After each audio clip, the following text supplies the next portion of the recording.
For our next pick, I'd like to recognize someone very special to me and the entire National Hockey League family.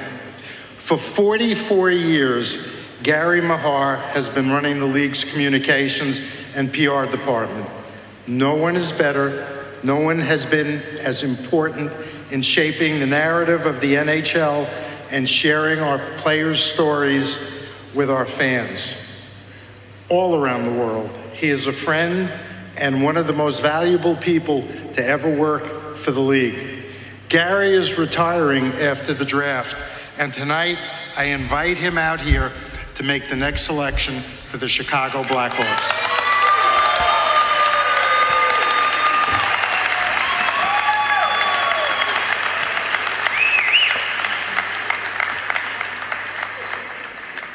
I grew up in Montreal, and as a lifelong Montreal Canadiens fan, I'm proud to turn myself into a Chicago Blackhawks fan for the rest of my hockey career by announcing with the 25th overall selection in the 2025 NHL Draft, my team, the Chicago Blackhawks, are proud to select from the Muskegon Lumberjacks, Vaclav Nestrašil.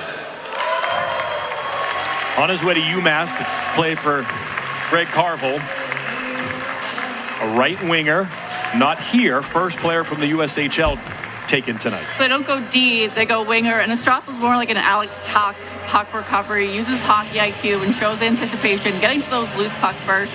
Great positioning in the defensive zone, high number of puck touches in our data, and really good puck support. He finds openings and is available for passes. High percentage of offense generated off the rush, so he can play with speed too, which I'm sure Chicago is interested in.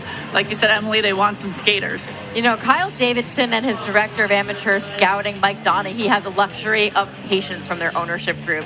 Danny Wirtz has basically said, however long it takes, and they've collected a very big prospect pool. I even asked Kyle Davidson, like, are you at the point where you don't have spots for all these guys? Like, will you have to get rid of some prospects? Because we're hyper aware of it. We think that they're tiered in terms of their timelines. Not yet, but he said there's no weaknesses in any of our positions. We've invested heavily in the back end in recent drafts. We see that now. Rinzel, Korchinski, Vlasic has blossomed into a star, but they're going to pick the best player that they like for them, and clearly they have, we see. Yeah, and what's really unique too is it's impressive when you can have a kind of a combinations of influences in your game. He has family members that play. He's Czech trained. He's come over played in USHL. He's about to play college hockey. So those are a lot of different things that kind of shape his game. Also, what I'd say is when you're playing for Czechia or one of those teams internationally, they always look to see how you match up against the big teams. And this is a guy that's played well internationally too.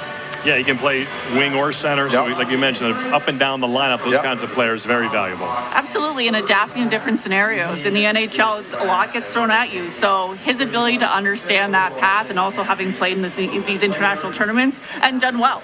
Like, he's outperformed in these national tournaments. So that's a really good feather in his cap. Clearly trying to get bigger with their two selections tonight.